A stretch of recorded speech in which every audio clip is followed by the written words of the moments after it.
Natural sa ating mga tao ang nagpapaganda ng mga bagay-bagay. Halimbawa, ang ating bahay gusto nating ayusin at pagandahin taon-taon. Pinturahan, bilan ng bagong kurtina, ibahin ng theme ng bahay taon-taon. Ang kotse o motor gusto din nating pagandahin. Lagyan ng stereo na maganda, speaker na malakas, gulong na mas malaki o kaya ang ating cellphone gusto din natin itong pagandahin bilan ng bagong case. At kapag bumili tayo, hindi lang isa, kung hindi lahat ng kulay na available. Tapos, hindi lang yon. Pati tayo gusto natin physically mag-improve. Magpapahid ka ng pampaputi, iinom ka ng gamot na pampapayat, o kaya pupunta sa gym, magpapalaki ng katawan. Tapos, bibili tayo ng damit at sapatos, alahas, pabango at iba pa. At pagdating naman sa pag-aaral, may mga tao na talaga namang subsub sa pag-aaral at talagang pinagbubuti niya ito. Pinapaunlad niya ang kanyang memory, dinidisiplina ang sarili sa lahat ng bagay na kakailanganin niya. Gaya din ito ng mga atleta na talagang matindi yung pagpapaunlad na ginagawa sa sarili. Pinapaunlad nila ang kanilang stamina, pinapaunlad ang kanilang lakas, pinapalakas ang kanilang nalalaman sa laro. Na-realize ko na napakaganda ng mga pagpapaunlad na ito sa sarili. Kaya lang, kadalasan ng isang tao ay sa dami ng gusto niyang paunlarin, ay meron siyang nakakaligtaan. At ang nakakaligtaan niya palaguin, ay yun pa ang pinaka-importante. Ano ito? Nakakaligtaan niya palaguin ang kanyang character. Nakakaligtaan niya palaguin ang kanyang puso. Nakakaligtaan niya palaguin ang kanyang panloob. Bakit? Kasi ang focus natin lagi ay ang panlabas na anyo. Nakakaligtaan natin palaguin ng bagay na tinitignan ng Diyos. Bakit? Kasi ang focus natin ay mga bagay na tinitignan ng mga tao. Mga bagay na magpapataas ng tingin sa atin. Mga bagay na ikatataas ng ating estado. Gusto nating pinupuri, gusto nating tinataas ng mga tao. Nakafocus tayo sa mga bagay na hahangaan sa atin. Pero sa bagay na hahangaan sa atin ng Diyos, ay hindi natin mas pinapahalagahan. Sabi sa unang Samuel 16:7, ngunit sinabi sa kanya ni Yahweh, huwag mong tingnan ng kanyang taas at kakisigan, sapagkat hindi siya ang pinili ko. Si Yahweh hindi tumitingin ng katulad ng pagtingin ng tao. Panlabas na anyo ang tinitignan ng tao, ngunit sa puso tumitingin si Yahweh. Kaibigan, ito yung katotohanan. Kahit gaano ka kasikat sa mundo, kahit gaano kagaling ang tingin mo sa iyong sarili, kahit anong dami ng mga bagay na meron ka, ay hindi dyan sa panlabas na anyo tumitingin ang Diyos. Kung hindi saan? Sa iyong puso. Kahit gaano karaming tao ang na-impress mo, ay hindi yan mahalaga sa Diyos. Ang mahalaga sa Kanya ay ang iyong puso. Bakit? Kasi pag pinabayaan mo na ang mag-shape ng iyong character ay ang mundo, nako, mapapahama ka. Kasi darating yung time na kahit alam mong baluktot ang ginagawa mong bagay, ay gagawin mo pa din dahil pinapalakpakan naman ito ng mundo. Ang galing mo mambara, ang galing mo mag-green joke, ang galing mo mambabae, ang galing mo kaya mo umubos ng isang case na beer, ang galing mo namang magpuslit sa kumpanya ng mga bagay-bagay, ang galing mo naman dalawa ang kinakasama mo ng sabay. Grabe, no? Kaya kaibigan, wag mo nasain ang mga hinahangaan ng mga tao kung hindi nasain mo kung ano ang gustong makita ng Diyos sa iyong puso. Bakit? Dahil sa dulo ng buhay mo, doon sa time na malapit ka ng mamatay, ay iisa lang ang importante. Ano yon? Kung ano ang tingin ng Diyos sa iyo. At hindi kung ano ang tingin ng tao sa iyo. Kahit anong dami ng nagawa mo sa ministry, pero hindi naman lumago ang pagmamahal mo sa Diyos at pagmamahal mo sa kapwa, ay wala din itong saysay para sa Diyos. May nagsabi, in the end, we will not be judged for what we have done as much as for what we have become. You can do a great deal for God, but if you have not become more like God, then it is all for nothing. Kaibigan, ito yung pag-uusapan ngayon. Kung ano-ano ba ang ginagamit ng Diyos para magkaroon tayo ng pagbabago sa sarili. Tapusin mo mensahe na ito upang magkaroon ka ng bagong pagtingin sa kung sino ang Diyos at kung anong kaya niyang gawin sa buhay mo.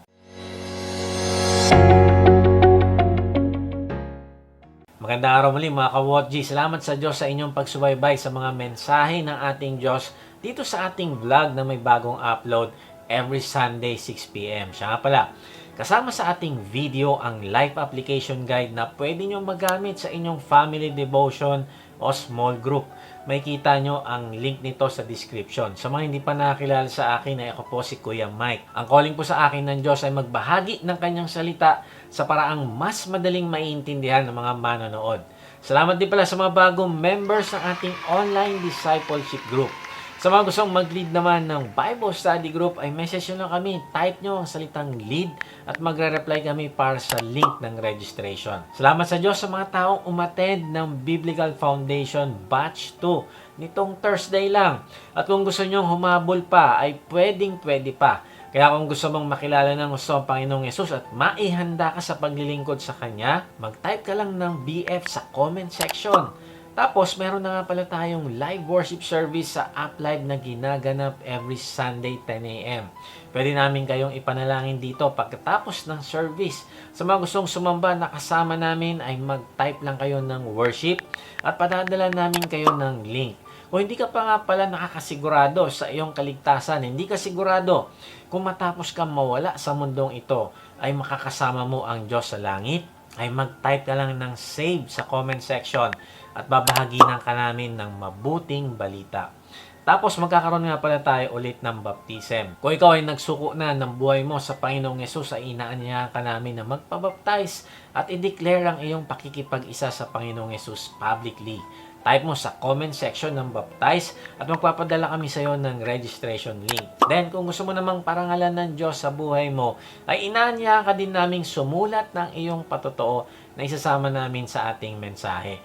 Papanood ito ng libu-libong tao na magpapasalamat sa Diyos dahil sa buhay mo. Type mo sa comment section ang patotoo at bibigyan namin kayo ng guide kung paano nyo isusulat ang inyong testimony. Okay. Balik tayo sa topic. Bago natin pag-usapan kung ano-ano ang mga bagay na ginagamit ng Diyos para tayo baguhin, ay pag-usapan muna natin, ano ba yung kalimitang nagiging problema ng tao kaya hindi nagkakaroon ng pagbabago? Ito ay ang myths about life change. Iniisip natin na ang pagbabago ay nangyayari sa araw ng ating kaligtasan. Iniisip natin na instant yung pagbabago. Pagtapos nating manampalataya sa Panginoong Yesus ay boom, ito na. Bago na tayo agad. Wala na yung bad temper. Wala na agad yung pagsisinungaling. Wala na agad yung pagiging judgmental. Maling habit at iba pa. Mali, kaibigan. Oo, niligtas ka na ng Diyos pero ang iyong pagbabago ay isang proseso. Pangalawa, iniisip natin na ang pagbabago ay kusang mangyayari habang tumatagal. Kailangan lang ng mahabang panahon. Mali, kaibigan. May kasabihan nga, may mga taong tumanda na nang walang pinagkatandaan. Pangatlo, iniisip natin na ang pagbabago ay nakadepende sa ating sariling willpower. Mas matindi ang pagsisikap mo, ay mas magbabago ka. Mali din, kaibigan, dahil wala kang magagawa ng hiwalay sa Diyos. At ang pang-apat, iniisip natin na ang pagbabago ay makukuha natin kapag mag-isa lang tayo. Kami lang dalawa ni Lord, okay na. Basta mag-pray, pagbasa ng Bible at magtago sa ibang tao ay okay na, magbabago din ako. Mali din, kaibigan, dahil kailangan natin ng ibang tao para tayo magbago. Mamaya, ipapaliwanan ko ito sa'yo. So, paano ba tayo magbabago? Alam ko na iniisip mo, magbabago tayo sa pamagitan ng tuloy-tuloy na devotion kay Lord. Pag-practice ng mga spiritual disciplines, quiet time, pagbabasa ng Bible, prayer. Yes, tama naman ang mga ito. Pero meron pang ibang mga kasangkapan na ginagamit ang Diyos para tayo hulmahin na maging katulad ng Panginoong Yesus. So, ano-ano yung tatlong bagay na ito? Number 1, God uses troubles to teach us to trust Him. May mga pagkakataon na ang Diyos ay gumagamit ng problema o kahirapan upang ikaw ay matutong magtiwala sa Kanya. Alam mo, hindi naman talaga nakakatuwa ang dumaan sa bagyo o challenges ng buhay. Tama ba? Bakit kaya? Kasi masakit naman ito talaga at kahit ako, ayokong dumaan dito. Pero tingnan mo ito. Pag lilingunin mo ang pinagdaanan mo dati sa buhay, ay marirealize mo yung dahilan kung bakit ka dumaan sa ganyang sitwasyon. Ako, ang dami ko natutunan sa mga bagay na pinadaan sa akin ng Diyos years and years ago. Sa mga panalangin na nireject niya, problema sa trabaho, problema sa relasyon. Naranasan din namin na yung aming opisina sa Cainta ay lumubog ng bagyong Undoy. Nalubog ang lahat ng aming gamit, computers, makina, at paper files. Grabe, ang hirap mag-recover. May mga kailangan singilin pero hindi namin alam kung paano kasi yung mga documents ay nalubog at yung mga computer files namin ay nasira din. Pero alam mo, nakita ko na ang Diyos ay kasama namin at tumulong na mag-recover. Hindi tayo directly pinapadalan ng Diyos ng problema, pero hinahayaan niya itong mangyari para turuan tayong magtiwala sa Kanya. At ito ang magbibigay sa iyo ng confidence para sabihin mo na, Lord, masakit itong pinagdadaanan ko ngayon, pero alam kong gagamitin mo ito para sa ikabubuti ko. Tuturuan mo ako at gagawin mo akong matatag at malakas at may malaking pagtitiwala sa iyo. Salamat po. Kaibigan, tandaan mo ito. Walang pangit na pangyayari sa iyong buhay na hindi kayang gamitin ng Diyos para sa iyong ikakabuti. Pero ang tanong ay bakit niya ba tayo kailangan padaanin pa dito? Baka meron pang ibang paraan. Alam mo kaibigan, kasi minsan hindi tayo nakikinig. Sabi ni C.S. Lewis, God whispers to us in our pleasures, speaks in our conscience, but shouts in our pains. It is His megaphone to rouse a deaf world. Na-realize ko na ang purpose ng pain ay para tawagin ang ating atensyon. Nagisingin tayo para gawin ang mga bagay na ayaw nating gawin at pakinggan ang mga bagay na ayaw nating pakinggan. Kaya nga, kung may pain, ay mapupwersa tayong magbago na matutong makinig, magtiwala, at umasa sa Diyos. Sabi sa mga taga-Roma 5:3-4, hindi lamang iyan, ikinagagalak din natin ang mga kahirapang ating tinitiis dahil alam nating ito'y nagbubunga ng pagtsatsaga. At ang pagtsatsaga ay nagbubunga ng katatagan. At ang katatagan naman ay nagbubunga ng pag-asa. Sabi nila Pablo na kahit may kahirapan ay ikinagagalak nila ito dahil ito ay nagbubunga ng pagtsatsaga, katatagan, at pag-asa. Kaibigan, meron tayong pag-asa sa kung ano man ang ating pinagdadaanan ngayon. Sabi sa mga taga-Roma 8:28, alam nating sa lahat ng bagay ay gumagawa ang Diyos para sa ikabubuti ng mga nagmamahal sa Kanya. Silang mga tinawag ayon sa Kanyang layunin. Ang mga pinagdadaanan natin ngayon, masama at mabuti, ay kayang pagdugtong-dugtungin at buuin ng Diyos para ang resulta sa bandang huli ay mabuti pa rin. Kaya nga, ang kahirapan at problema ang magtutulak sa iyo para lumapit sa Diyos at magtiwala. Ang kapighatian ang magpapaalala sa iyo na hindi mo kaya ang buhay nang hindi mo kasama ang Diyos. At dahil dito, sa helplessness na ito, ay hahanap ka ng kalakasan na galing sa Diyos. At dahil sa hindi mo kayang unawain ang mga bagay-bagay na nangyayari sa iyo, ay lalapit ka sa Diyos para humingi ng wisdom o karunungan. At dahil din sa laki ng perwisyo at lalim ng mga consequences sa iyo at sa ibang tao, ay tatakbo ka sa Diyos at hihingi ka ng kapatawaran at tulong sa Kanya. At dahil din sa karamdaman na pinagdadaanan mo, ay marahil matututo ka magpakumbaba at humingi ng tulong sa Diyos. Kaibigan, ito yung purpose ng kahirapan. Ang hanapin natin ng Diyos, magdepende sa Kanya, aminin natin ang ating kakulangan at magtiwala sa Kanya. Lord, patawarin mo po ako kasi ang tagal ko ng takbo sa iyo. At ngayon nga, ay kinailangan mo pa akong padaanin sa ganitong sitwasyon. Pero, salamat po dahil hindi mo hinayaan na tumigas lalo yung aking puso at tuluyan akong lumayo sa iyo. Ngayon po, ay sinusuko ko na ang aking buhay sa inyo. Na-realize ko na sa ating mga problemang pinagdadaanan ay kailangan nating matutong magtiwala sa Diyos. Ano yung point 1 natin na ginagamit ng Diyos para tayo magbago? God uses troubles to teach us to trust Him. Kailangan mo magtiwala sa Diyos, lalo na kapag parang nasisira na ang lahat ng pinaghirapan mo sa pamilya, pinaghirapan mo sa trabaho, pinaghirapan mo sa ministry at iba pa. Bakit natin ito kailangan gawin? Kasi paano lalago yung ating faith? Kung nagtitiwala lang tayo sa Diyos kapag maganda ang buhay at walang problema. Na-realize ko na hinahayaan ng Diyos ang problema upang tayo ay mag-mature. Pupwersahin tayo nito na magdepende sa Kanya at hindi sa ating sarili, kayamanan, edukasyon at koneksyon. Pupwersahin tayo nito na alisin sa isip natin na ang security natin ay nakasalalay sa dami ng ating kayamanan. Pupwersahin tayo nito na alisin sa isip natin na ang kaligayahan ay nasa ating boyfriend o girlfriend o asawa o sa kahit anong relasyon. Pupwersahin tayo ng problema na mag-isip na ito ba yung tamang paniniwala? Bakit parang walang Diyos dito sa amin? Tama ba itong pinaniniwalaan ko? Bakit parang ang layo ng Diyos, bagamat nagsisimba naman ako? Kaibigan, ang layunin ng Diyos ay baguhin tayo upang maging katulad ng Panginoong Yesus.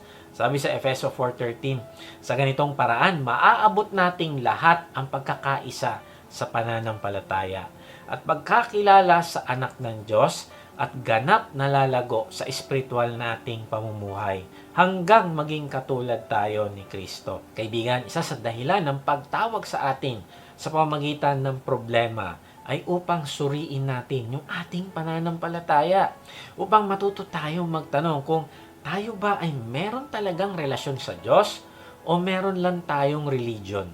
Kasi kung wala kang relasyon sa Diyos, ay kakalabitin ka niya upang pansinin mo siya. Mahal ka niya eh.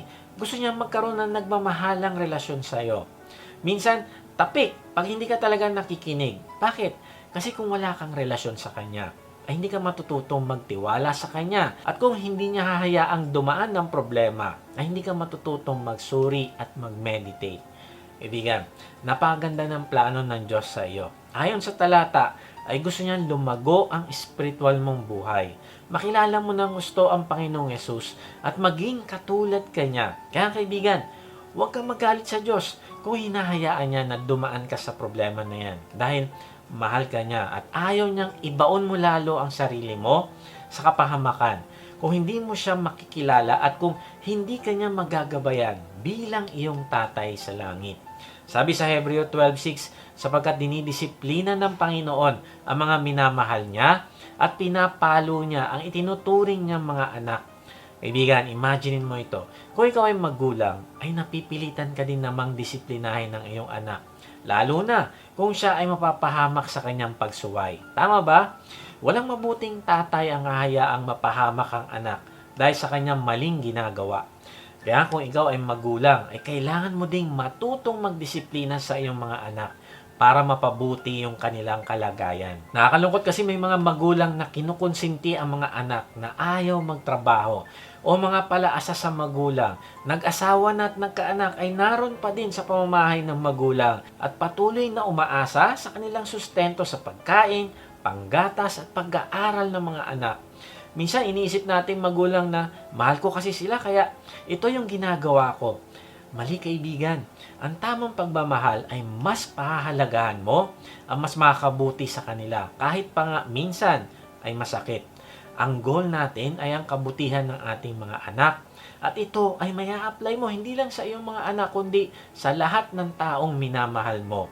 Ang goal natin palagi ay ang mag-mature sila at matutong magdepende sa Diyos at hindi sa ating mga magulang.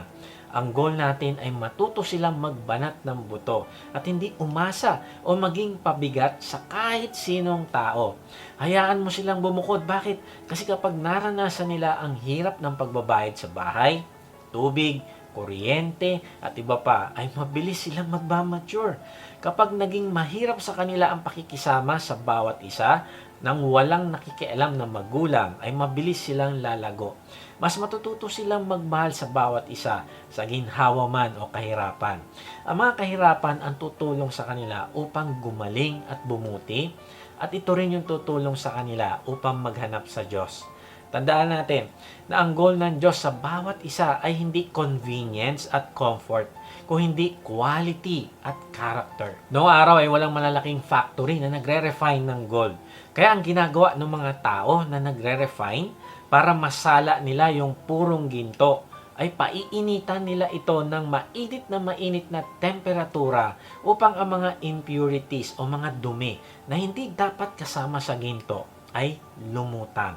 At pag lumutang na ito, ay saka ito sasalukin at gagawin niya ito ng paulit-ulit at malalaman niya na talagang puro na ang ginto. Alam mo kung paano? Kapag nasasalamin na niya ang kanyang sarili. Ibig sabihin nun, ay purong ginto na ito. Alam mo, ganun din naman ng Diyos na nagre-refine ng ating character. Pinapainitan tayo para maalis yung mga impurities o dumi. At pag nakita na niya yung kanyang reflection sa atin, ay wow! Ang ibig sabihin nun ay ang taas na ng uri ng iyong character. Kaya nga hindi kanya pinapainitan para saktan at parusahan. O hindi hinahayaan niya na dumaan ang mga problema para tumatag, lumakas, lumago ka sa pagmamahal mo sa Kanya at sa kapwa. At ang makikita sa reflection mo ay ang Panginoong Jesus. Si Bill ay isang alcoholic na nakakilala sa Diyos. Pero bago niya nakilala ang Diyos, ay kilalang kilala siya na talamak sa alak at masamang ugali. At kung iisipin mo ay talagang walang pagbabago na mangyayari sa kanya, walang pag-asa. Pero hindi niya inantay na bumuti ang kanyang kalagayan kung hindi lumapit siya sa Diyos at hinayaan niya ang Diyos ang kumilos sa buhay niya. At dito nga nagbago ang kanyang buhay. Siya ay naging pinaka-caring na tao sa community nila. Wala siyang tinatanggihan na tutulungan kahit pa nga maglinis siya ng suka ng mga taong lasing, maglinis ng kanilang dumi at iba pa. Lahat ng ito ay ginagawa ni Bill ng may pasasalamat sa Diyos. Tinutulungan niya ang mga taong pakalat-kalat sa daan at inaalagaan kung meron silang sakit. Alam mo, isang araw, matapos ang isang misyon ng pagpapahayag ng mabuting balita, ay isang lasinggero ang lumapit sa entablado at nakayuko ito at umiiyak. Sabi niya, Lord, baguhin mo na po ako. Baguhin mo na po ako. At lalo pa siyang sumigaw ng malakas. Sabi niya, Lord, gawin mo akong gaya ni Bill. Gawin mo akong gaya ni Bill. Tapos lumapit yung pastor at bumulong. Alam mo, mas mabuti, kaibigan, kung hihilingin mo sa Diyos na gawin kang gaya ng Panginoong Yesus. Tapos alam mo, sabi nung tao, ang Panginoong Yesus ba ay gaya ni Bill? Grabe, syempre mas higit ang Panginoong Yesus kay Bill. Pero ano yung point? Nais ng Diyos na baguhin ang buhay natin na magtataas sa pangalan ng Panginoong Yesus, na ang ating character ay magiging katulad ng sa Panginoong Yesus. Alam mo, this past weeks ay talagang nakaka-stress. Kasi yung aking anak na si Miguel ay nabalian ng buto sa wrist niya nung siya ay nagbabike. At nakaka-stress kasi ramdam ko yung pain na nararamdaman niya. Alam ko na masakit ito. Tapos si Irene naman ay nasa depressive mode, yung aking asawa. At alam ko kung gaano kahirap yung meron kang anxiety na hindi umaalis kahit wala namang dahilan. Alam ko na frustrated siya dahil marami siyang gustong gawin. Kaya lang ay hindi niya magawa. Tapos sumabay pa yung isa kong anak na inoperahan naman sa 2 bagang. At alam mo yung temptation sa akin ay mag-complain. Pero alam mo, buti na lang. Pinaalala sa akin ng Diyos na dapat akong magpasalamat sa Kanya. Kaya nung nasa ospital kami, ay nanalangin kami, Lord, salamat po at hindi nabagok ang ulo ni Miguel. Salamat po at available ang doktor ngayon kahit Holy Week. Salamat at binigyan mo kami ng pambayad sa ospital. Salamat at meron kaming sasakyan na nagagamit pag may emergency. Tapos pinagpasalamat ko din kay Lord na kahit may depression si Irene, ay nakakasama pa din namin siya at meron akong hope na tutulungan siya ng Diyos na ma-overcome itong pinagdadaanan niya. At na-realize ko na hindi lang ito ang pinadaan ng Diyos sa amin, na kung saan ay pinakita niya kung gaano siya ka-faithful. Kaya nga, ano yung resulta nito sa amin? Ito ang nagbigay sa akin ng pagtitiwala sa Diyos. Kaya kaibigan, huwag mo isipin na kailangan mo ng mas mataas na pinag-aralan, mas malakas na karisma, mas magaling magsalita, at mas maganda yung boses bago ka magamit ng Diyos. Kaibigan, totoo na kailangan mo mag-aral at magsikap na mag-training para sa ikauunlad ng iyong sarili. Pero hindi lang yan ang magiging basehan para ka maging epektibo sa kaharian ng Diyos. Na-realize ko na mas epektibo sa ministry, alam mo kung ano? Yung mga taong nahihirapan. Yung mga taong broken, pero nagtitiwala, nagpapagamit pa din siya sa Diyos. Sila yung mga taong pinagdadaanan din kung ano yung pinagdadaanan mo. Kaya makaka-relate ka sa kanila at masasabi mo na sila yung accurate example kung paano napapagtagumpayan ng kahirapan at sakit ng loob. May mga taong dumaan sa sexual abuse at sila yung ginagamit ngayon ng Diyos para sa mga taong dumadaan din sa kaparehas na karanasan.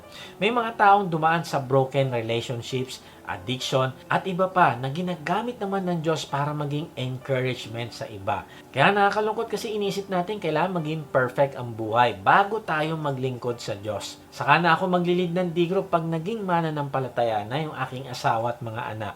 Saka na ako sasali sa Biblical Foundation pag okay na yung lahat.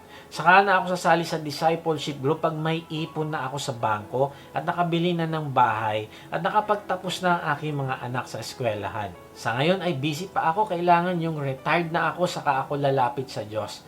Ibigan, hindi darating yung time na magiging okay ang lahat. Ngayon pa lang ay ipakita mo sa Diyos na kahit hindi okay ang lahat, ay magsisikap ka makilala siya ng lubusan at magpagamit sa kanyang kaharian. Kaya huwag kang magrebelde sa Diyos dahil ang mga kahirapan ay ginagamit ng Diyos. Para saan? Para matuto kang magdepende sa Kanya at hindi sa ibang bagay. Ginagamit din niya ang kahirapan upang magbago yung ating ugali at palakasin yung ating pananampalataya. Tapos, hahayaan din niya ang mga failures na yan para maihanda ka niya na magawa mo ang layunin niya para sa iyo. At ang panghuli ay ginagamit niya ang mga challenges sa buhay para mapatunayan natin sa ating sarili kung talaga bang tayo ay nananampalataya sa Kanya o hindi. Then number 2, nakasangkapan na ginagamit ng Diyos para sa ating pagbabago ay God uses temptation to teach us to obey. Hahayaan ng Diyos ang temptation para matuto tayong sumunod. Tandaan natin na hindi ang Diyos ang nanunukso, kung hindi maaaring hindi niya ito pigilan upang turuan tayo. Sabi sa Santiago 1:13, kung dumaranas ng tukso ang isang tao, hindi niya dapat isiping galing ito sa Diyos. Dahil hindi maaaring matukso ang Diyos sa kasamaan at hindi rin siya nanunukso sa kahit kanino. Tandaan natin na ang tukso ay hindi kasalanan. Kahit ang Panginoong Yesus ay tinukso pero hindi siya nagkasala. Sabi sa Hebreo 4:15, na darama rin ng ating punong pari ang lahat ng kahinaan natin dahil naranasan din niya ang lahat ng pagsubok na dumarating sa atin. Pero hindi siya nagkasala. Tandaan natin na magkaiba ang lustful thoughts at delighting in lustful thoughts. Ano ibig sabihin? Halimbawa, hindi ko kayang pigilan ng mga malalaswang thoughts na pumapasok sa isip ko. Pero pwede ko itong i-reject. Hindi i-entertain at namnamin. Hindi ito kasalanan. Sa kabaligtaran naman, ay kung natutuwa ka sa iniisip mo at gustong-gusto mo itong paglaruin at planuhin, ay ito yung kasalanan. Na-realize ko na maraming papasok sa isip natin na talaga namang hindi nakakalugod sa Diyos. Minsan magugulat ka na lang na sobrang pangit ng iniisip mo. Natatanong mo tuloy, grabe, saan galing yung thoughts na yon? Nangyari ba sa iyo yun? Na-realize ko na meron at meron talagang papasok sa isip natin na hindi naman natin pinaplano o gusto. At ang mga ito ay hindi kasalanan kung hindi mo naman ito tatanggapin at pagpaplanuhang gawin. Tandaan natin ito. Kapag nire-reject mo ang mga bad, immoral, hatred at iba pang maling thoughts, ay paraan ito ng Diyos para ka lumakas morally at spiritually. Now, imaginein mo ito. Kung walang tukso sa mundo, ay kailangan pa ba natin ang obedience sa Diyos? Siyempre, hindi na kasi malamang puro tama ang gagawin nating desisyon. Walang ka-effort, gagawa ka ng tama. Pero dahil sa may temptation, ay mamili ka ngayon. Gagawin ko ba ang tama o hindi? Susunod ba ako sa Diyos o hindi? Hahayaan ng Diyos na magkaroon ka ng choice na gawin ang isang bagay na salungat sa karakter ng Panginoong Yesus.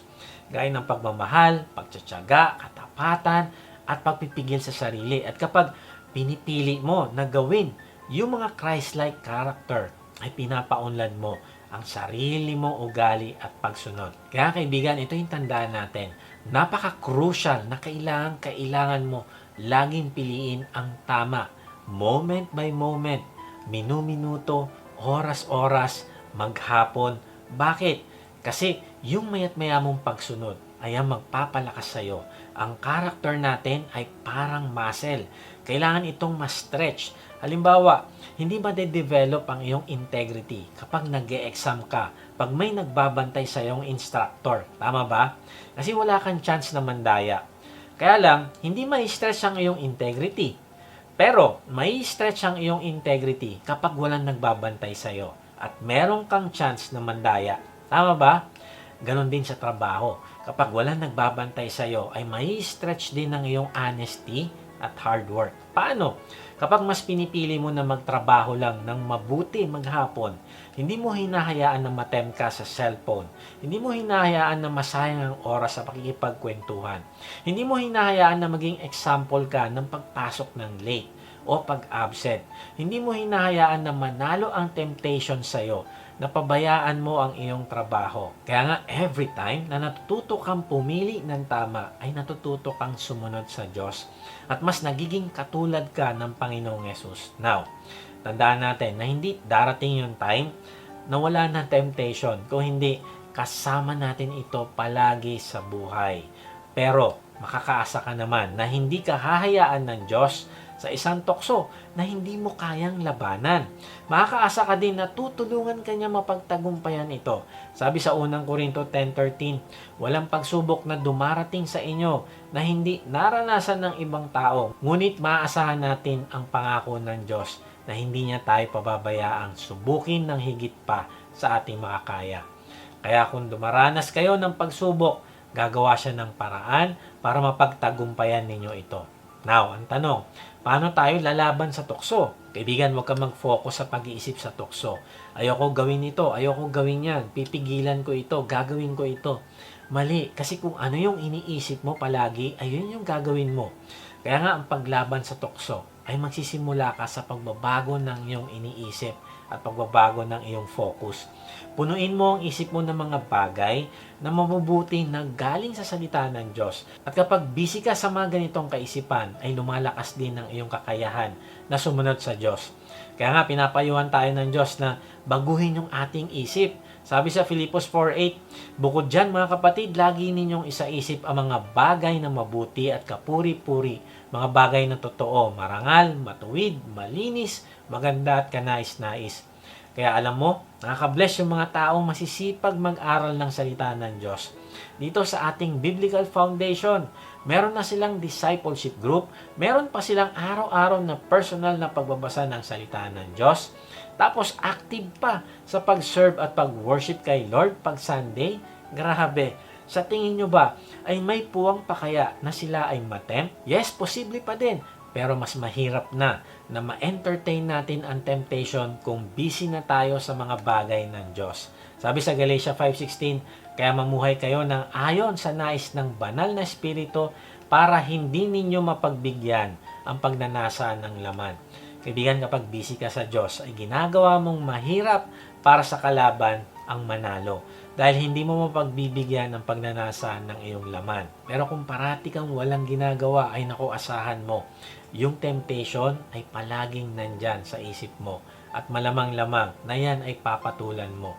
Bakit? Dahil hindi ka busy sa gawain ng Panginoong Yesus. Kaya kaibigan, simulan mo palitan ang mga binabasa at pinapanood mo na wala namang maituturo sa iyo patungkol sa Diyos. Sumali ka sa discipleship group, makakatulong sa iyo ang mga kapatiran upang manalangin sa iyo at magpalakas. Sabi sa mga Ngaral 4:12, madali kang matalo kung nag-iisa ka, pero kung may kasama ka, mahirap kayong talunin. Tulad din ng lubid na may 3 pilipit na hibla, mahirap itong malagot. Kaibigan, sino ang mga kapatiran na tumutulong sa iyo? Sino ang nagpapalakas sa iyo? Sumali ka sa online discipleship group upang makilala mo mga kapatiran na tutulong sa iyong pagbabago. Type mo sa comment section ng salitang join at bibigyan ka namin ng instruction kung paano ka makasali. Kaibigan, kung pinupuno mo ng mga salita ng Diyos ang iyong isip, ay mahihirapan kang pagbigyan ng temptation sa iyo. May isang kanibal na tao ang nakakilala sa Diyos sa South Sea Islands. Ang tribo nila ay kumakain ng mga tao. Pero nakakatuwa kasi nakakilala siya sa Diyos. Isang araw, nakaupo siya sa tabi ng isang malaking kawa at nagbabasa siya ng Bible. Tapos may isang anthropologist ang nakakita sa kanya. Sabi nito, ano yung ginagawa mo? Sabi nung katutubo na nagbabasa daw siya ng Biblia. Alam mo, yung anthropologist, grabe, pinagtawanan yung katutubo. Sabi niya, alam mo, kami mga nasa modernong sibilisasyon, ay hindi kami naniniwala dyan sa Biblia. Puro kasinungalingan ang nakalagay dyan. Kaya't wag mo sayangin ang oras mo dyan. Alam mo, yung kanibal na taong ito, ay tinignan siya mula ulo hanggang paa at malumanay na nagsalita. Sabi niya, Sir, kung hindi dahil sa Biblia na ito, ay dapat pinapalambot na kita dyan sa kawa ngayon. Grabe, yung Biblia ay buhay na salita ng Diyos na nakakapagpabago ng buhay at nakakapagpabago ng appetite. Kung dati gusto mo yung mga ginagawa mong kasalanan, ay kapag natuto kang magbabad sa salita ng Diyos, ay magkakaroon ka ng pagbabago. Magkakaroon ka ng pagkamuhi sa kasalanan gaya ng kanibal na nagbabasa ng Bible. Kaya kung gusto mong manalo sa temptation, kung gusto mong ma-develop ang iyong obedience o pagsunod, ay magbasa ka ng Bible sa iyong quiet time. Araw-araw. At sundin mo ang lahat ng sinasabi sa iyo ng Diyos. Ang isang temptation sa atin, alam mo, ay ang pananatili sa ating comfort zone ng pagiging Sunday Christian. Aattend sa church at makikinig. Pagkatapos kumain spiritually, ay uuwi ng hindi nagme-meditate kung anong direksyon ng Diyos sa kanya sa araw na iyon. Walang malinaw na plano kung paano i-apply ang sinasabi ng Diyos sa kanya. Kapag sinabi ng Diyos sa preaching na magbahagi ng mabuting balita ng kaligtasan, ay wala siyang tao na nasa isip na babahaginan ng gospel at ginagawa niya ng malinaw na plano kung paano at kailan niya ito gagawin. Kapag sinabi ng Diyos sa kanya na gumawa ka ng alagad, ay baliwala lang ito at hindi man lang mag-e-effort na mag-isip ng paraan kung paano siya makakasunod dito. Kapag sinabi ng Diyos na maging salt and light ka sa mga tao nakapaligid sa iyo, ay hindi man lang nagme-meditate. Lord, kumusta ang testimony ko sa aking magulang, asawa, anak at katrabaho? Sino po ang na-offend ko na kailangan ko kausapin at humingi ng tawad?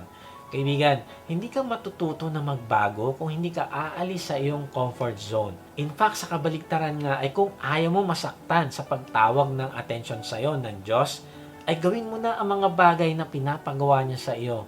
Ngayon pa lang ay maglingkod ka na. Ngayon pa lang ay magsikap ka na lumapit sa Kanya at mag-aral ng Kanyang salita. Di baling mahirapan ka sa time. Di baling mapagod at mapuyat ka. Di baling mapahiya ka. Di baling magastusan. Kaysa naman dumating yung time na kinakalabit ka na ng Diyos. At ito pa, yung ating iingatan, kaibigan. Ang isa pang masaklap na pwedeng mangyari sa atin, alam mo, ay kapag meron siyang pinapagawa sa atin at hindi tayo sumusunod, alam mo gagawin niya? Hahayaan ng Diyos ang iyong desisyon na yan. At gagamit siya ng iba na kapalit mo. Alam mo, nakakatakot na mangyari ito. Ewan ko sa'yo, ako ayoko mangyari sa akin ito. Na itatabi na lang ako ng Diyos at hindi na gagamitin. Mike, dahil sa ayaw mo sumunod sa akin, itatabi na lang kita at tatawag ako ng ibang kapalit mo. Diyan ka na lang sa ilalim ng sofa. Diyan sa taguan mo at diyan sa comfort zone mo. At ako ay magtatayo ng ibang leader. Grabe, ito yung ayokong mangyari na mawalan ng significance sa buhay ko dahil hindi ako ginamit ng Diyos para sa kanyang ikaluluwalhati at ikaliligtas ng mga taong wala pang relasyon sa kanya. Kaya kaibigan, kung iniisip mo na malakas ka at VIP ka, mataas na tao ka at ang paglilingkod sa Diyos ay mababang gawain para sa iyo, ay pagsisihan mo ito agad. Bakit? Dahil gagamit ang Diyos ng iba kapalit mo. Kaya nga, tanungin natin ito sa sarili. Simula nung nakilala ko ang Diyos, ay ano ba ang nagawa ko para sa Kanya? Naging mas close ba ang relasyon ko sa Kanya? May mga taong naligtas ba dahil sa akin? And lastly, number 3, God uses offenses to teach us to forgive. Ginagamit ng Diyos ang mga offense o masasakit na ginawa ng mga tao sa atin. Ang mga offense na ito ay makakatulong din sa ating paglago. At kapag hindi tayo lumalago o ayaw natin makipag-cooperate sa Diyos, ay magiging bitter tayo. Punong-puno ng galit at magiging unforgiving na tao na galit sa mundo at sa Diyos. Nakakalungkot kasi ang mga taong ito ay cynics at judgmental. May masabi lang ng konti ang iba ay iniisip na agad na siya ang inaaway at masama ang intention sa kanya. Palagi niya ine-expect na walang mabuting gagawin ng ibang tao sa akin. Ang taong ito ay palaging nag-expect ng worst sa isang tao. Palaging nag-iisip na makalamang. Nilalagyan niya ng pader ang kanyang sarili at hindi lumalago sa relasyon sa ibang tao. Pero alam mo, yung mga taong mapagpatawad ay baligtad. Sila yung mga taong walang pader. Malaya sila at hindi nakakulong. Kaya kaibigan, tanong mo ito sa sarili. Malaya ka ba? Masaya ka ba kasama ang ibang tao sa buhay mo? O palagi ka na lang may issue sa iba? Narealize ko na kung wala kang pagnanasa na magpatawad, ay hindi ka lalago sa relasyon mo sa Diyos. Kasi paano mo sasabihin mahal mo ang Diyos na hindi mo nakikita o ang ibang tao na nakikita mo ay hindi mo magawang mahalin? Kaibigan, tandaan mo ito. Ang klase ng relasyon mo sa tao ay ang klase din ng relasyon mo sa Diyos. Kung anemic ang relasyon mo sa isang tao, alam mo na meron kang na-offend, alam mo na meron kang dapat ayusin na conflict at ihingi ng tawad, pero hindi mo ginagawa. Kaya ang ibig sabihin nito ay anemic din ang relasyon mo sa Diyos. Katunayan ito na malayo ka sa Diyos. Katunayan ito na hindi ka nade-delight sa Kanya. Kasi sabi sa Bible, kung sa Kanya ka nade-delight, kung sa Kanya ka maligaya, ay bibigyan Kanya ng tamang desires sa puso mo. At ang isa sa mga desires na yon ay pagmamahal at pagpapatawad. Kaya kung delighted ka sa Diyos, ay kahit may taong naka-offend sa'yo, ay okay lang, patatawarin mo siya. Bakit? Kasi wala sa Kanyang kaligayahan mo nasa Diyos. Kasi mas mahal mo ang Diyos kaysa sa pride mo. Kasi mas mahal mo ang Diyos kaysa sa karapatan mo. Kasi mas mahal mo ang Diyos kaysa sa perang niloko sa'yo. Kasi mas mahal mo ang Diyos kaysa sa inagaw sa'yo. Kasi mas mahal mo ang Diyos kaysa sa feelings mo na nasaktan. Lord, itong taong ito na nakasakit ng damdamin ko ay patatawarin ko na. Kasi alam ko, pinapalago mo ako sa aking pagmamahal sa kaaway. Lord, patatawarin ko siya dahil inutos mo, period. Masakit pero ito yung kalooban mo. Kaibigan, marahil tinatanong mo, kung paano ba tayo matututong magpatawad? Una, alalahanin mo ang Panginoong Yesus na walang kasalanan kahit isa. Wala siyang ginawang deserving ng kaparusahan. Pero tingnan mo, tinanggap niya ang malagim na kaparusahan ng mga kasalanan natin sa krus upang tayo ay iligtas. Minahal niya ang lahat ng tao, pati na yung mga taong kinamumuhian siya. Kaya nga sabi sa Hebreo 12:3-4, isipin nyo ang mga tiniis ni Jesus na paghihirap sa kamay ng mga makasalanan tao para hindi kayo panghinaan ng loob. Kung tutuusin, wala pa namang pinatay sa inyo dahil sa pakikipaglaban sa kasalanan. Ay Kuya Mike, hindi mo alam kung gaano kasama ang kaopisina ko. Hindi mo alam kung gaano kasama ang asawa ko. Hindi mo alam kung gaano kasama ang ginawa niya sa akin. Yes, maaring hindi ko alam yan. Pero alam yan ng Diyos kung anong ginawa niya sa iyo at alam din ng Diyos kung anong kasalanan mo sa Kanya. Pero tingnan mo ito, tumugon ng Panginoong Yesus sa kasamaan natin ng kabutihan.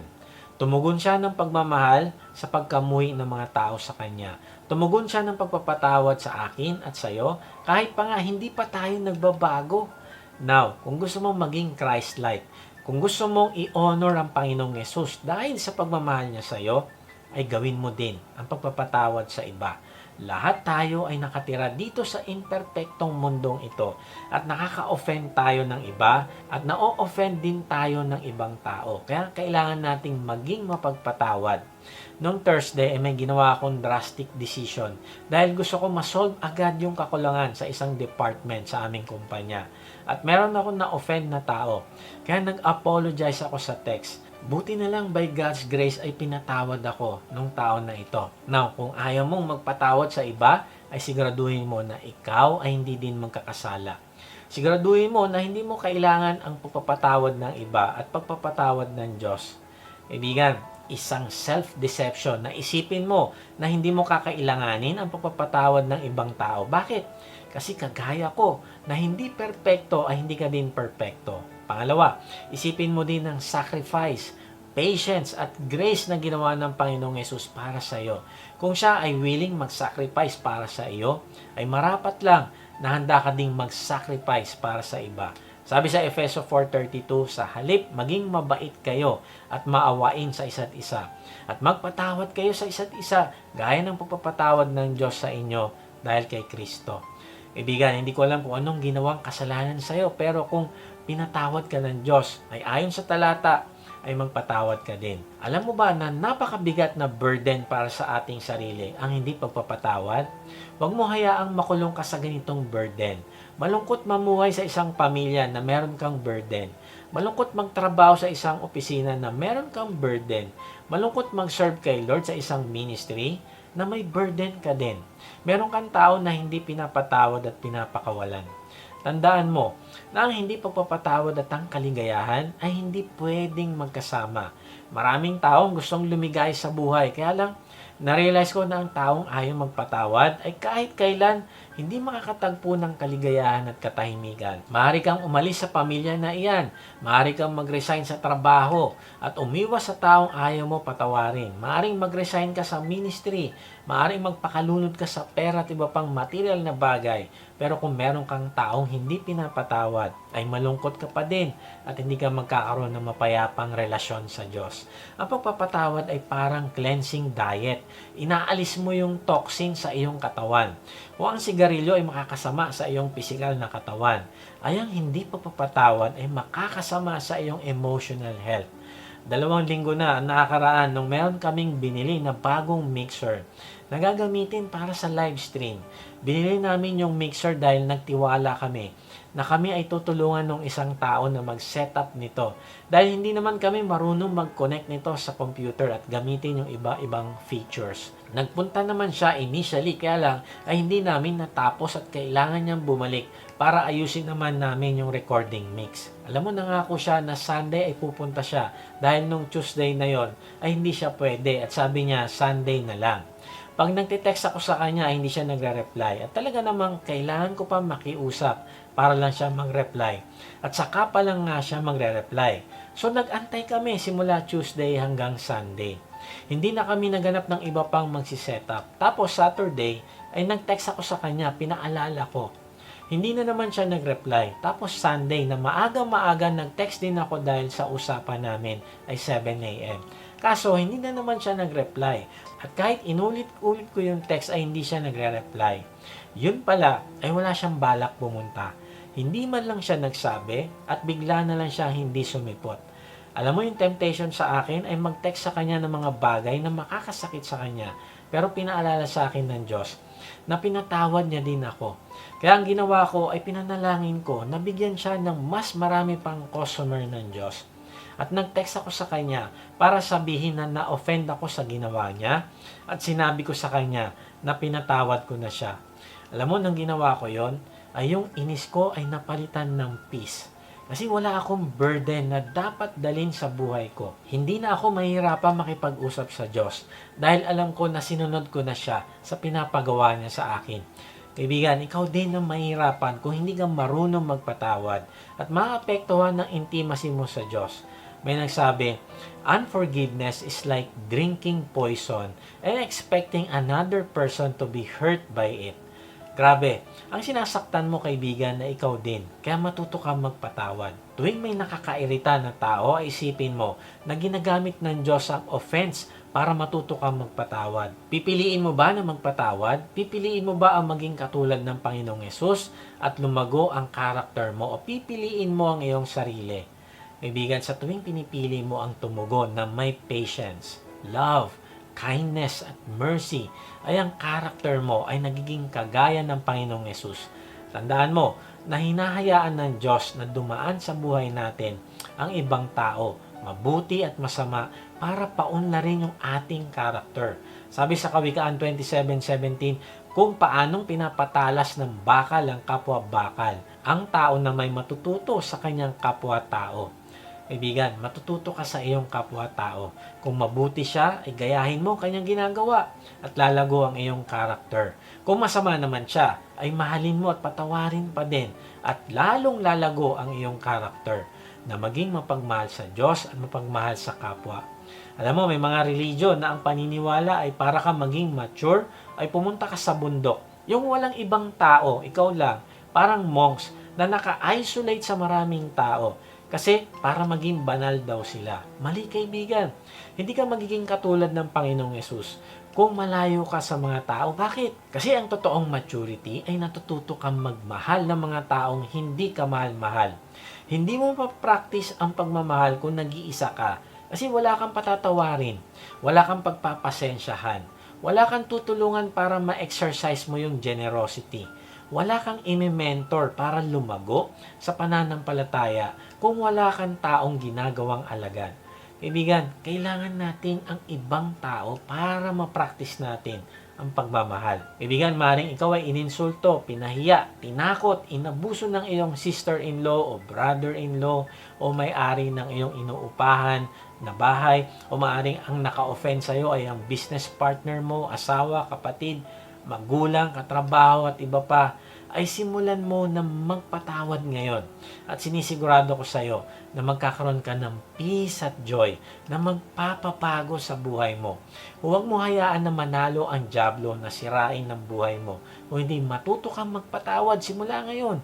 May isang mag-asawa ang mahilig sa mga antik, ang naghahanap ng teacup sa mga antique shop. May nakita silang teacup na napakaganda at humanga sila dito. Sabi nila, wala pa silang nakita sa buong buhay nila na ganun kagandang teacup. Kaya lang, alam mo, sabi nung teacup, ay teka, hindi nyo naiintindihan. Hindi naman ako ganito dati. Isa lang akong putik na tinatapak-tapakan dati. Kaya lang ang aking master ay kinuha ako at pinaikot-ikot sa kanyang kamay at hinampas-hampas. Sabi ko sa kanya, ano ba, wag. Layuan mo ako, wag mo akong pakialaman. Pakawalan mo na ako. Pero ngumiti lang siya at sabi niya, hindi pa ngayon. Tapos nilagay niya ako sa spinning wheel at pinaikot-ikot ng paulit-ulit. Sumisigaw ako, sabi ko, tama na, hilong-hilo na ako. Pero tumango lang yung aking master at nagsabi, hindi pa ngayon. Then nilagay niya ako sa isang oven. Sobrang init ng naramdaman ko. Hindi ko alam bakit gusto niya akong sunugin. Sumigaw ako, sabi ko, ayoko na, palabasin mo na ako dito. Umiiyak na ako. Pero nakikita ko yung aking master sa salamin ng oven. At umiiling na nagsasabi, hindi pa ngayon. Hanggang sa binuksan na niya yung oven at nilagay ako sa isang shelf para lumamig. At sabi ko, yan, gusto ko dito.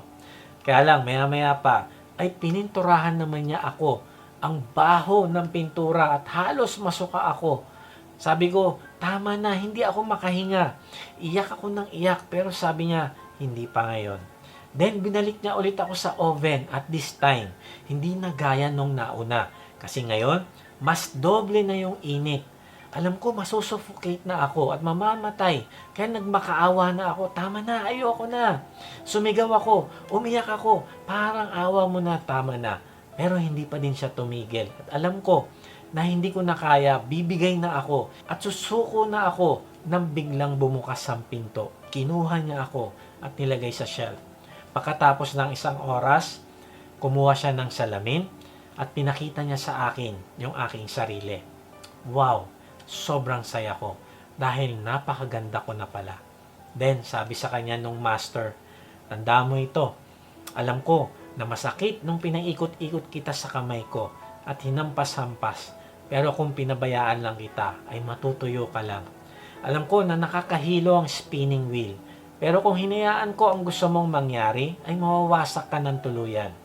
Alam ko na masakit sa oven, mainit. Pero kung hindi kita ilalagay sa oven, ay magkakaroon ka ng crack, mabibitak ka. Alam ko mabaho ang pintura. Pero kung hindi kita binalutan nito, ay hindi ka titigas at hindi ko mailalagay sa iyo ang mga gandang kulay na yan. At kapag hindi naman kita binalik sa oven sa ikalawang pagkakataon, ay hindi ka din makakasurvive dahil hindi pa sapat ang iyong tigas. Pero ngayon, ikaw ay isa ng finished product. Ikaw na yung magandang teacup na nasa isip ko nung pinulot kita bilang putik pa lamang. Kaibigan, alam ng Diyos kung anong magandang plano niya sa iyo. Hahayaan niyang dumaan ng problema. Hahayaan niyang dumaan ng temptation. At hahayaan niyang dumaan ng offense sa buhay mo upang mahulma ka niya na maging katulad ka ng Panginoong Yesus. Ikaw ang kanyang masterpiece. At pag nakita ito ng mga tao, sasabihin nila sa iyo, ang ganda-ganda mo, ang bait-bait mo na, sobra ka mapagmahal, sobra kang matulungin, sobra kang nagbago na hindi na namin makita yung dating ikaw. Dahil ang nakikita na namin sa iyo ay ang Panginoong Yesus. Kaibigan, mahal ka ng Diyos. Kaya makipag-cooperate ka sa Kanya sa ginagawa niya sa buhay mo. Marahil gusto mo ding magbago ang iyong buhay. Kaibigan, ang Panginoong Yesus ang ating dakilang designer. Siya ang magbabago ng iyong buhay. Ilagay mong pananampalataya mo sa Kanya ngayon upang magkaroon ka ng relasyon sa Diyos bilang Kanyang anak. Manampalataya ka sa Panginoong Yesus na siya ang nagbayad ng iyong kasalanan sa krus upang ikaw ay mapatawad sa lahat ng iyong kasalanan. Ihayag mo ang iyong pananampalataya sa Kanya sa pamamagitan ng panalangin. Sabihin mo sa Kanya kahit nasan ka ngayon, Panginoong Yesus, inaamin ko na ako po'y makasalanan. Patawarin niyo po ako. Nananampalataya po ako na kayo ang nagbayad ng aking mga kasalanan sa krus. Ngayon nga, isinusuko ko na ang aking sarili sa iyo. Binubuksan ko na yung aking puso. Pumasok at manahan sa akin. Tinatanggap kita bilang aking Panginoon at tagapagligtas. Salamat sa pagpapatawad mo sa aking kasalanan at salamat sa buhay na walang hanggan na binigay mo sa akin. Simula ngayon ay tatalikdan ko na yung aking kasalanan. Tulungan niyo po akong maging katulad ng Panginoong Yesus upang mapapurihan po kita sa aking buhay. Amen. Kung sumabay ka sa panalangin natin, bilang pananampalataya at pagtanggap mo sa Panginoong Yesus ay mag-iwan ka sa comment section ng salitang accept para makilala ka naman namin at masama sa aming panalangin para sa iyong paglagong spiritual. Kung na-bless ka naman sa message na ito, ay inaanya kita mag-subscribe sa aking YouTube channel upang ma-notify ka pag may bago na kaming video.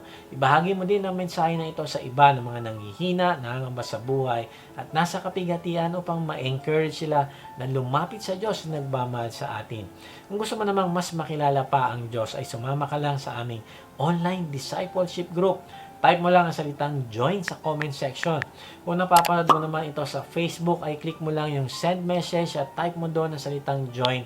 At may magre-reply sa iyo para sa link ng registration form. Salamat nga pala sa mga nagsusupport sa ating ministry weekly at monthly. At kung gusto mong maging partner sa ministry na ito, na magamit ka din ng Diyos sa pagpapalaganap pa ng kanyang salita at pagtulong sa mga nangangailangan, ay inaanya kita mag-support financially sa ating gawain. Meron tayong link ng donation page sa baba ng description. Pag hindi nyo nakita ang link, ay mag-type lang kayo ng partner sa comment section at papadala namin kayo ng link. Sa ating pagtatapos ay iwan ko ito sa inyo. May nagsabi, our life is destined to be a masterpiece in the hands of our Master Jesus. Kaibigan, magtiwala ka sa Diyos sa kahit anong pinagdadaanan mo. Magtiwala ka sa Diyos kahit hindi mo maintindihan ang nangyayari. Matuto kang sumunod at hindi pagbigyan ng tukso sa iyong buhay. At matuto kang magpatawad at magmahal sa iyong kaaway. Pag ginagawa mo ito, darating yung araw na makikita mo ang malaking pagbabago sa iyong sarili. Maririnig mo yung mga tao sa paligid mo na nagsasabi sa iyo na iba ka na ngayon. At buong tapang at saya mo namang sasabihin sa kanila na ako ay masterpiece ng Panginoong Yesus. Hindi ako ganito dati, pero binago na ako ng Diyos. Ito yung magbibigay sa iyo ng kaligayahan, fulfillment, at satisfaction sa buhay. Bakit? Kasi alam mo na dahil sa iyo ay naluluwalhati ang Diyos. Kung kasama mo naman ang iyong pamilya, ay sama-sama kayong mag-reflect sa mga katanungan na makikita nyo sa inyong screen. God bless!